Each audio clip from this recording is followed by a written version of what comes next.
Welcome to the Dad Central Show, hosted by Ed Gow Jr. and Drew Solon. We know dads want to see their kids succeed, but they don't always know how to get there. This show gives dads the tools they need to raise confident and successful kids.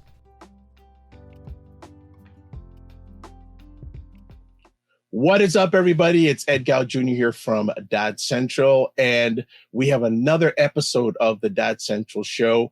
We don't have Drew today, but I am filling in, and I hope I do Drew proud. So just want to say before we go any further, the Dad Central Show is sponsored by Doveman Plus Care.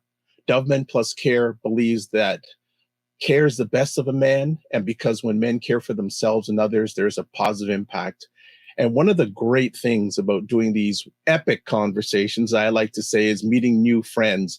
And we're going to introduce you, many of you, to another new friend today. And when I had a pre-show conversation with our new friend, it was powerful, it was meaningful, and was heart-centered. So I'm looking forward to sharing with you through the Dad Central Show today a gentleman named Ray Arata. He's a father. He's the founder of the Better Man Conference and is the author of 2 books for men. So I don't want to hold him back. I'll just bring him up right now. So Ray, how are we doing today? No, I'm doing pretty well today. It's clear here in Fairfax, which is in Northern California, and I'm looking out to a beautiful sky. Absolutely. Hey, what more do you want? Well, I don't know if you want better company than me. I don't know if there's better company. There probably is better company than me. But you know what? I'm very happy that you have taken the time from your positive, productive schedule for serving yourself, serving men, and serving people around the world. And before we get right into our conversation about fatherhood, can you give us a little background of what the Better Man Conference is all about? Yeah, so the Better Man Conference is a conference I founded in 2016 when I realized there wasn't a place for men to come and learn how to be better men. Now, what drove this was, and we'll get into this later, was my thousands of hours of men's work around working with men on how to live and lead from the heart in their personal lives. And so when I had attended a bunch of women's leadership conferences and saw how they came together so well, I'm like, who's doing this for men? Answer, nobody.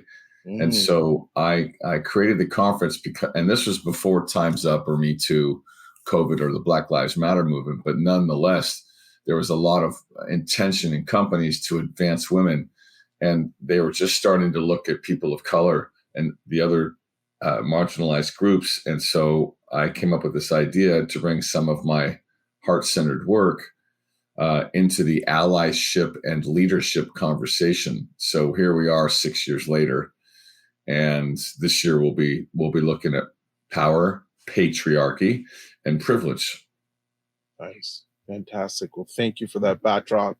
And for people, we will begin giving some information about the conference before the end of this conversation. We're going to talk today about fatherhood.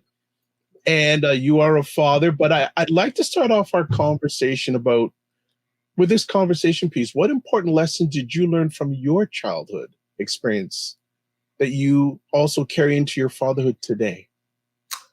Well, I look to my father, who's still alive, Ray Jr.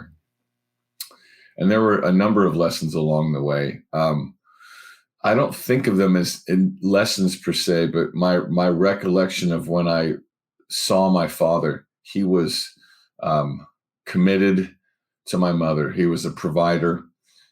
He was kind and generous with his time. He donated a lot of his time. He ended up being a Superior Court judge, and he expected a fair amount from me, and he wouldn't tolerate.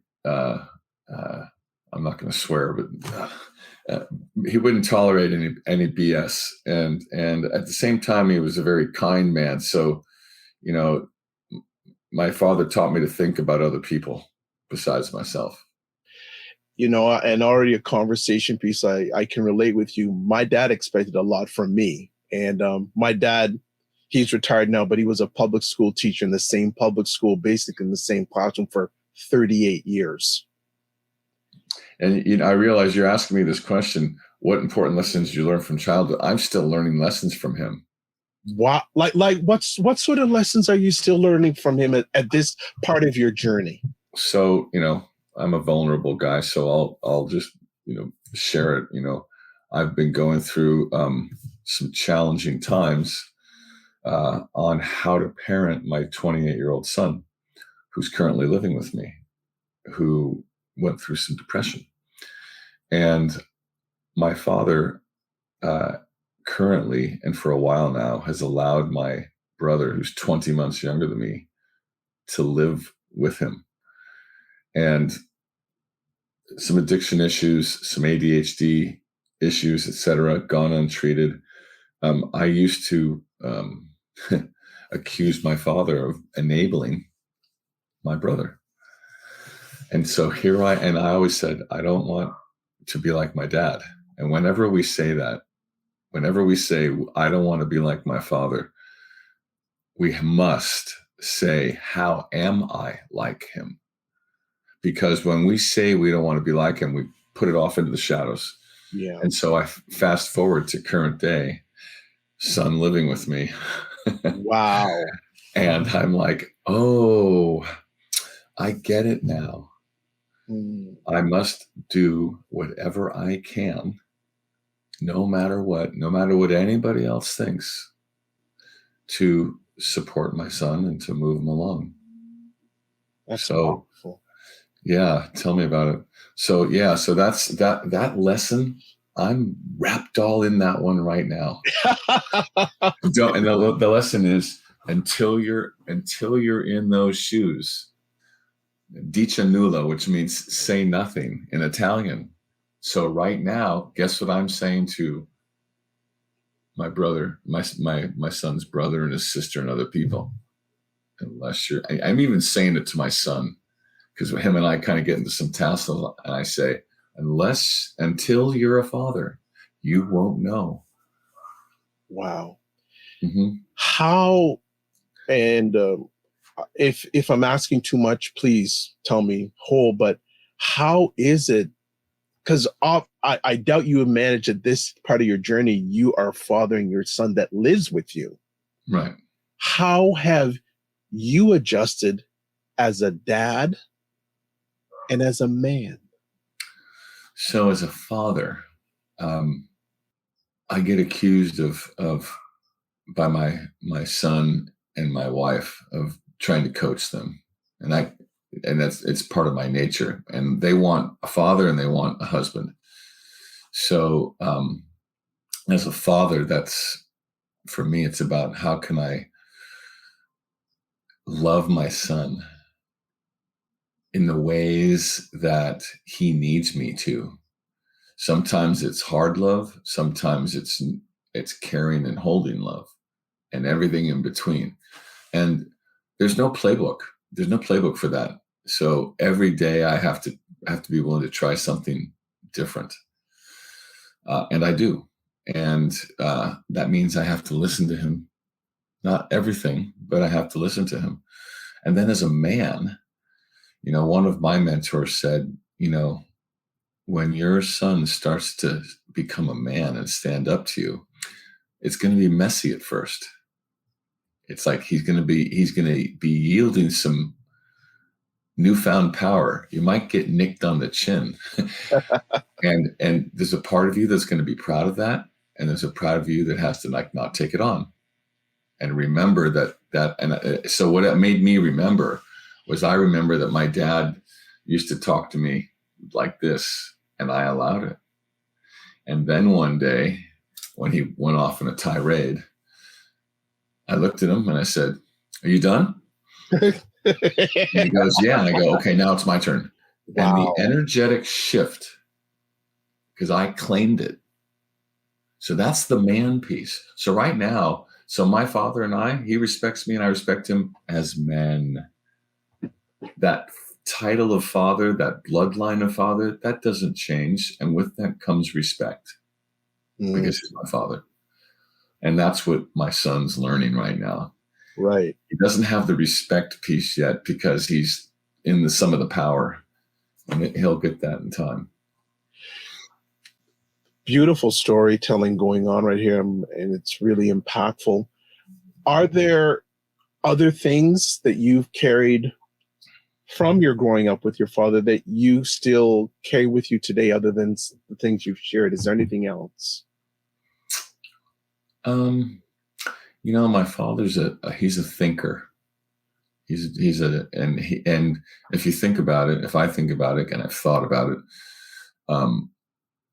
emotional literacy and men's work didn't exist when he was growing up and becoming a father.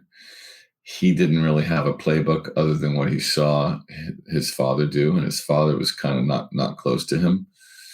And then he married my mother, who is a Southern Italian, very intuitive woman. And so there was head, there was gut, and then this kid, me, comes along with heart, a byproduct of the two of them. And so it's been fascinating how that's brought all of us together and how I see him, because I know that heart's in there and it comes out, over a cigar or over a glass of wine or a Negroni or something like that. But it's there. And so the other thing, you asked me to describe the Better Man Conference earlier. It didn't occur to me, but right in front of me, growing up, I had my mother, who founded the Women's Auxiliary for the Janet Pomeroy Center. It's for people with disabilities, including mental and emotional. And my dad was on the board.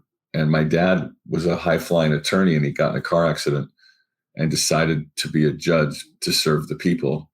So my dad was the consummate civil servant, and my mom, had a heart for donating her time. And so when I started the Better Man Conference and getting involved in gender and racial justice, I'm like, duh, I had the model. So I guess that's the other stuff that I've carried forward, that I'm in to this moment, to today. Excellent. Let's talk about your journey in becoming a dad.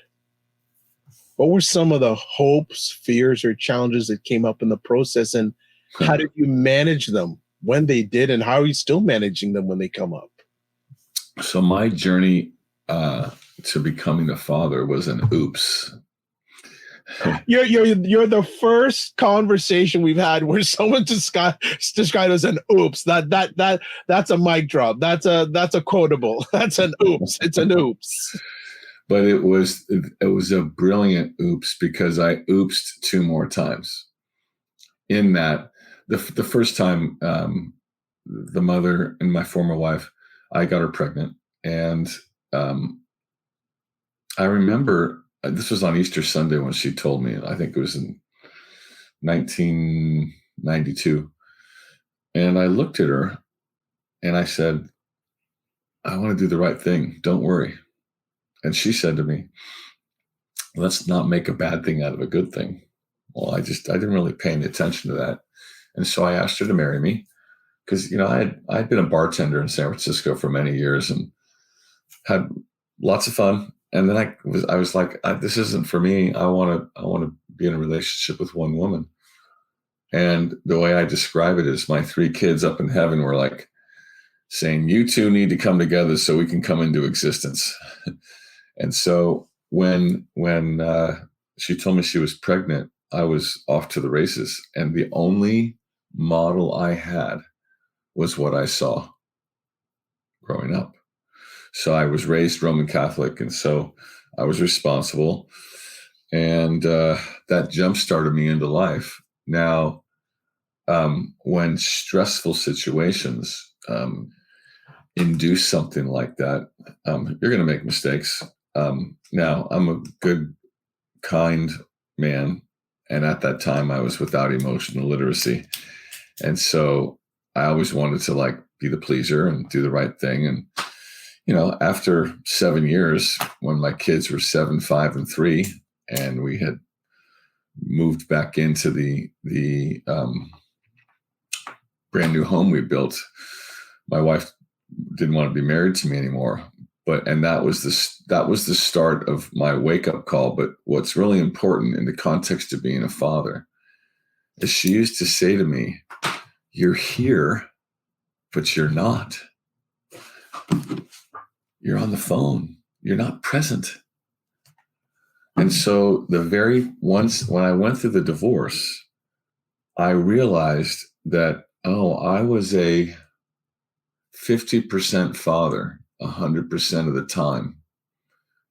And now as I'm feeling... Ray, can you repeat that? Because I think a number I know of it's another fathers, mic drop. Yeah. So your fathers and men need to, not just fathers, but men need to hear that. So yeah. can you And repeat that? there's two parts of it. Yeah. I realized I was a 50% father 100% of the time. And I needed to be 100% father 50% of the time, because the divorce was dictating that I would only have my kids 50% of the time. And I fought for that. So painful lesson, I had a lot of tears that I wasn't going to see my kids every day. And I had to process that. So I imagine a lot of your listeners have gone through or are going through divorce. One of the best things they could do is to look at the divorce as a wake-up call. And instead of blaming her, I'm being general here, ask yourself, did this happen on my watch? Yep. Next question, what did you have to do with it? Don't blame her. What did you have to do with this? And then third, who or what do you really care about such that you'll make a commitment to do something different? That's all about accountability. I never knew what that was. And so that changed everything for me being a father. Because then, instead of walking through life asleep in my own little pity party, blaming everybody else, instead of unconsciously subscribing to those unwritten rules of what it means to be a man, I chose to wake up. I chose to do my men's work. I chose to do a men's weekend. I chose to join men group. I chose to not be stoic. I chose to be vulnerable. And I've gotten rewards upon rewards upon rewards upon rewards. That is what needs to change on our planet. More men need to do men's work, period. Love, and I'm a big supporter of men's work. That moment that you said, you know what, it's time to make a turn. Mm-hmm. Do you not? You may or may not, but do you remember either some moments or a moment where you said, Ray, we got to make a turn? Yeah, I do. I remember. Go ahead, if you could share. So everything I just please. said was in the narrow context of fatherhood, and it was out of the pain that I wasn't going to see my kids, and that phraseology of 50% father 100% of the time. I started to get that later, but the moment was when I was at work in the financial services industry, when my manager called me out on some of my behavior. And the way he did it sounded similar to how my then wife spoke to me. And I said, thank you for saying that to me. I've got to do something. I've heard this at home. Now I've heard it at work, because we're the same person. We all might think that I can be different at work, but I'm different at home. No, if you do it there, you do it here, and vice versa, however you are. And I walked into my manager's office and I said, thanks for giving me that feedback. I need to do something. And that's when he handed me the brochure for the Mankind Project. And I'm like, what the bleep is this thing? And he said, it's I can't tell you what goes on, wink, wink, but it changed my life. Here, call my wife.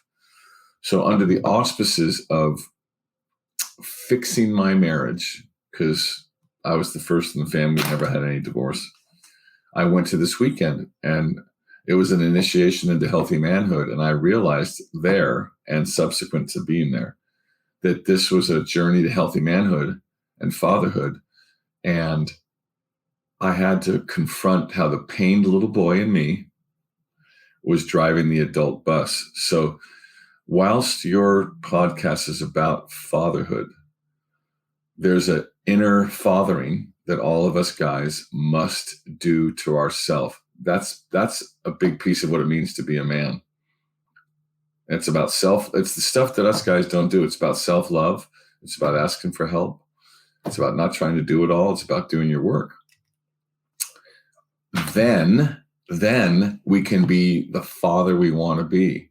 Because if we don't do that, what a lot of guys will do is they say to themselves, my father wasn't this way for me. I'm going to be this way for me. And the pendulum swings in the other direction. And you still wound your kids. So it's much better to turn the spotlight on yourself to be a better, more head and heart centered man. That's a hard thing for a lot of fathers. Yes. It's a hard thing for a lot of men because they probably never, for a lot of times, they haven't experienced that or ever been in a situation or environment like that. That's true. And you said hard, you didn't say impossible. And so pain is usually the only motivator. So some of your listeners might be saying, that's cool, it's fine, it's good. And that might be. And they're not in any pain. But the ones that are in pain, they know what I'm talking about. And they're probably ready to do something different because being a father is one of the most important things to them. But I would encourage even those that don't feel the pain. Here's the metaphor. Your house is your life. And for some guys, if the house is on fire, what I'm talking about, it's easier to grok what I'm saying. But what if I asked you, is there any smoke in your house? Are there any frayed wires in your house? And be real honest, because frayed wires get a spark. Smoke is an indicator of fire. So rather than find out at the end that there's issues, get curious. Ask your kids or ask the woman or partner in your life, is there anything you've been trying to tell me that I've been unable to listen to? I could go on and on because I've heard it all. I've heard it all, Ed. I know you have. Let me ask, how has the fatherhood journey been different with the second marriage compared to the first? Yeah. So the fatherhood journey has been different because of the woman in my life, my wife, Anna, who has been extremely supportive. And this whole time I have been in a second marriage, I've been involved in men's work, which means for 22 years, I've been going to men's group. I left to do a men's weekend 57 times. I went into maximum security prisons, and every time I came back, she was there. And my two sons have done their men's weekend. They did a boys to men weekend, and my daughter's doing her personal work.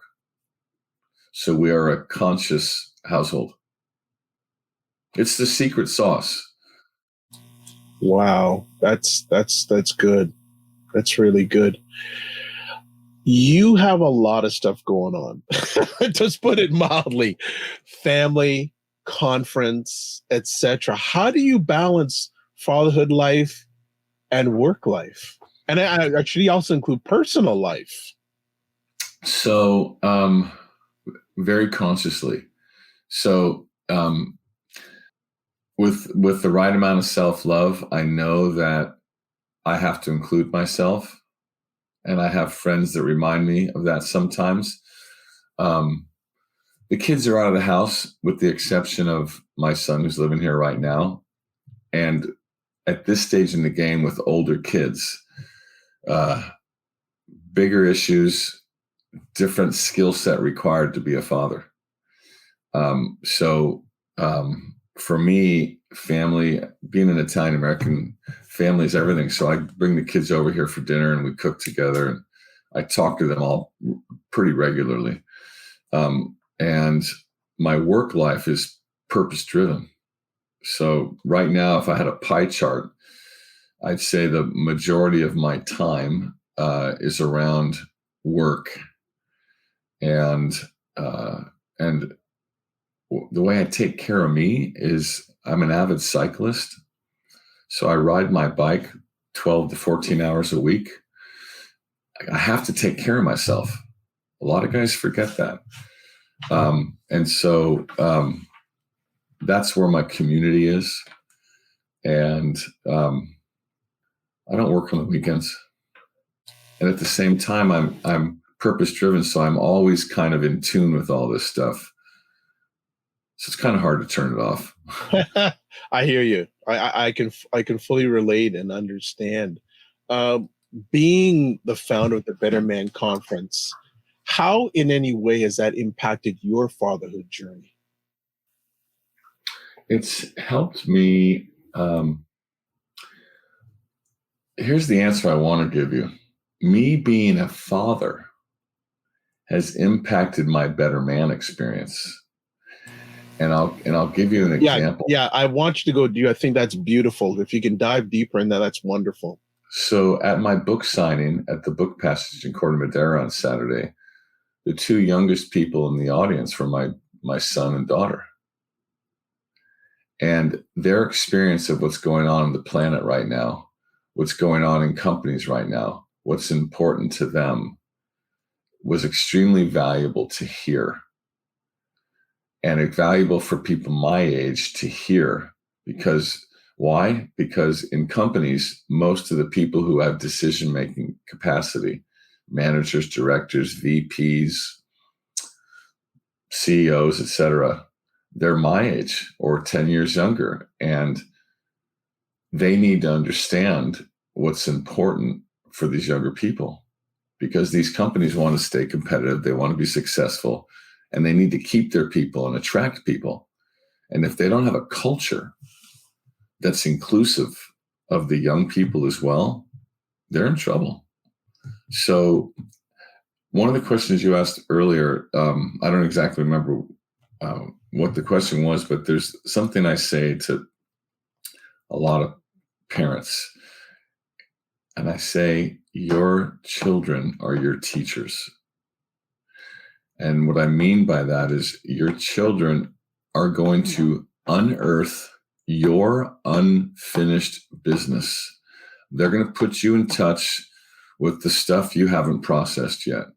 Because, like with my son as an example, I remember I'm like looking at him, listening to him. Like this was a couple months ago. And I'm like, I remember being like that. And then I flipped. I'm like, oh, I remember how my dad would respond when I was like that. Oh, that's what I'm doing right now. Oh, I remember what I needed to hear and didn't hear. Oh, that's what I need to say. I can do that again if you want, but it was absolutely profound. Seeing myself in my son had me see my father in me react to him, which made me realize, oh, that's what I heard. And then I dropped deeper saying, oh, what didn't I hear that I needed to hear? And then I said that. Wonderful. This is upper division stuff, but this is the stuff I think about. No, it's absolutely wonderful. And I love your intentionality about fatherhood and manhood. It's shared with real life experience, real life honesty, and real life vulnerability. So I bless you for that. Thank you. I bless you for that big time. Let me ask you something. What's the most important skill you developed that is essential for your ability to be a dad? And why is it so important to you? What is the most important skill you've developed? There's more than one, but... So take your time. If you want to give a few, please do. Remember, we're doing a conversation. It's like cardboard box here. Yeah. Self-reflection, self-forgiveness, and coming from the heart. Can you break down? Yeah. Please. So self-reflection requires that I put the attention on myself. Why am I saying, doing? Why am I not saying or doing something? What do I have to do with this? In the event that I made a human mistake, I must forgive myself, because, we're human. As fathers, we make mistakes. And then last but not least is I know that if I come from my heart, I'm coming from the right place. So that That's empathy. That's vulnerability. That's connecting to my emotions. So it's that stuff. It's healthy masculinity. Were those things that you learned on your own, or were those things that you saw and developed into your fatherhood journey? I saw, intuited, and developed those through a series of ahas. When I put myself on the path of becoming a heart-centered man, doing my men's work, a lot of self-reflection, a lot of personal work, a lot of connecting the dots, a lot of accountability. Carl Jung refers to shadow, the shadow beliefs, those parts of us that we hide, repress, and deny. And with shadow beliefs comes shadow behavior. So when I got interested in my shadows, like basically my beliefs that I had never confronted before, like for me, my core deep shadow belief, my deep wounding was I'm not lovable. Painful to confront, and it's BS because I am lovable. I knew that came from not getting the love and nurturing I needed from my mother. My mom was a very strong, not very feminine woman, and I needed that and didn't get it. So I don't blame her. But the wound, kids, when they get wounded, they protect themselves. So they develop other behaviors so they don't have to feel that pain anymore. For me, I was a pleaser, a seducer, etc. And so that may have worked, it kept me safe when I was young. But when you're an adult, the little boy running the show doesn't work. So getting a glimpse into that and what was driving my behavior at an unconscious level and shining light on it is the essence of work. A lot of people won't bother. They'll take drugs. Therapy's okay in the beginning just to kind of calm you, but ultimately doing your work there's no, and right now we're seeing an explosion of men's groups. So The time's here. Absolutely. Time's now. In your work with dads and men, what have you found to be the area that they need the most support? To not do this alone, that it's okay to acknowledge your struggles and pain. It's not about stuffing it, and that there's a way forward, and that there are some playbooks out there. That's why I wrote my first book, Wake Up, Man Up, Step Up, Transforming Your Wake-Up Call to Emotional Health and Happiness.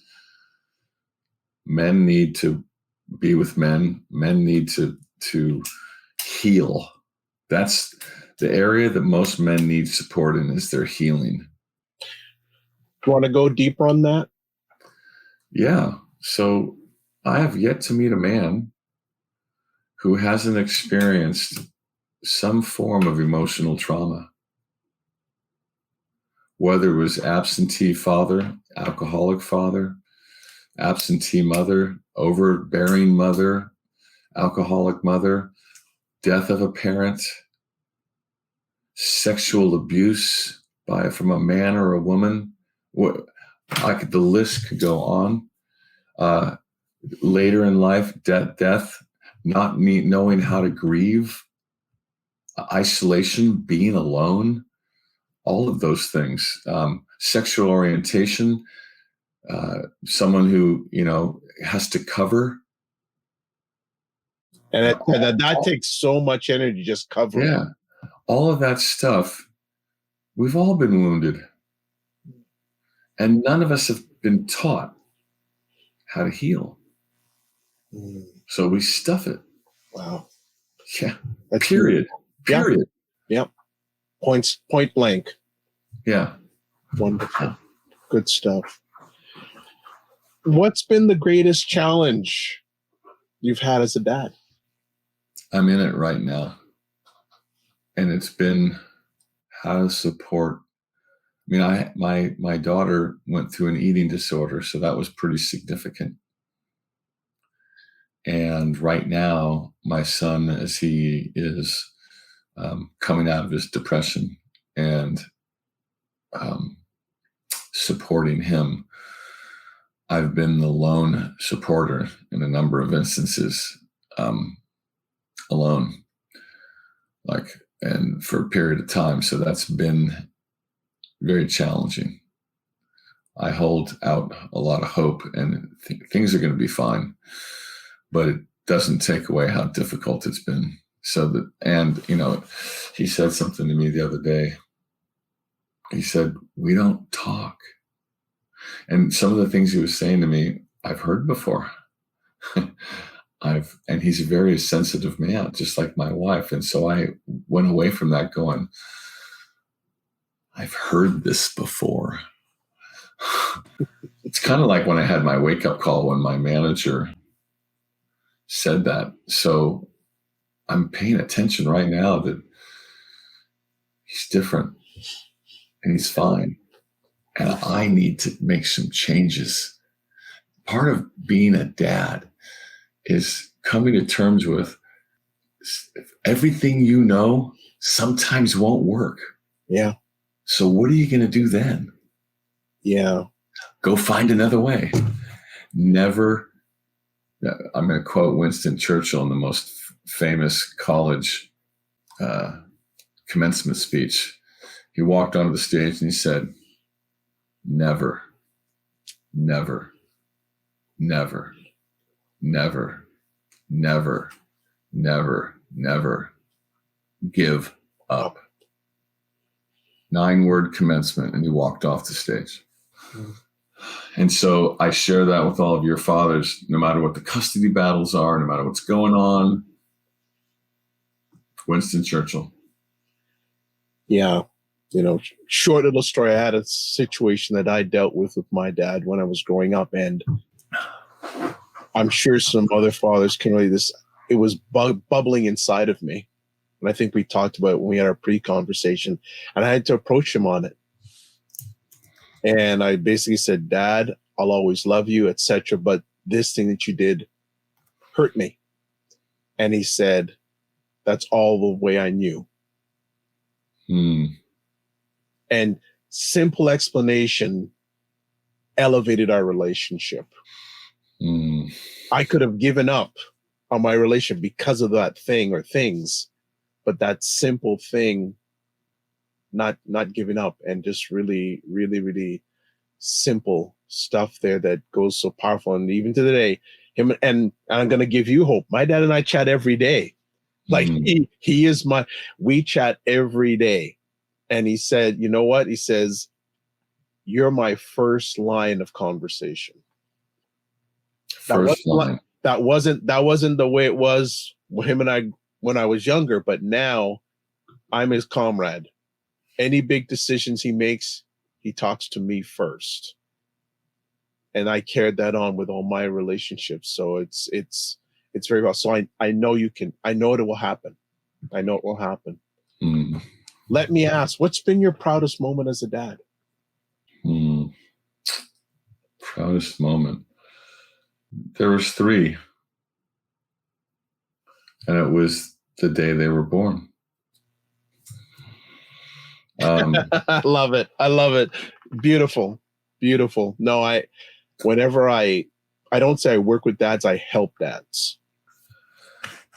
And there is actually, I do have one proud moment, and I read this before, and you said sure, please do. So for your readers, I wrote my first book, Wake Up, Man Up, Step Up, Transforming Your Wake Up Call to Emotional Health and Happiness. And on the front, further praise, list a bunch of people saying things about the book. And then I said, what do women have to say about this book? So some women said some things. But what I want to read is what my daughter wrote.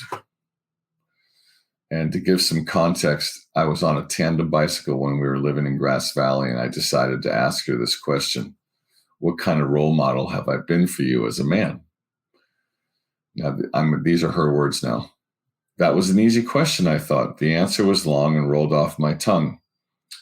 You're not into that fake macho BS. You know that being a man has nothing to do with how tough you are. You take care of yourself and are emotionally aware. You aren't afraid to talk about feelings or to ask for help.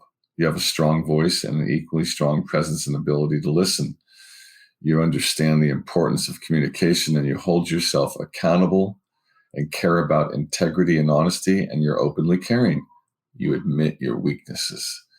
You have morals and values that you can speak to, and you're available and approachable, and you can take charge and be a leader, but not for greed or desire to be powerful, and you listen to what others have to say. My dad responded that he was so happy he could cry. He said that telling him he had modeled for me the greatest attributes of a healthy, functioning, masculine man was the greatest gift I could give him. But I realized that he was the one who had given me a greater gift than I could have ever asked for. Because of my dad, I have a rock-solid picture in my head of what a real good man should strive to be. I don't have to take seriously any of that fake macho BS, and I have a checklist of things to look for in any man that I want to have in my life, which makes me stronger and more empowered. That was, and still is, one of my proudest moments.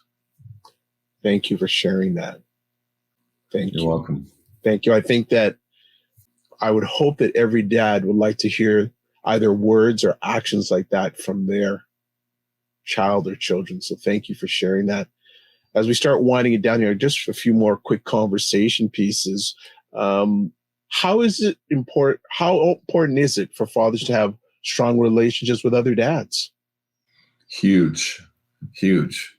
Whether it's being a dad or being an ally or being a leader, or hell, just being a man, is not something we can do alone.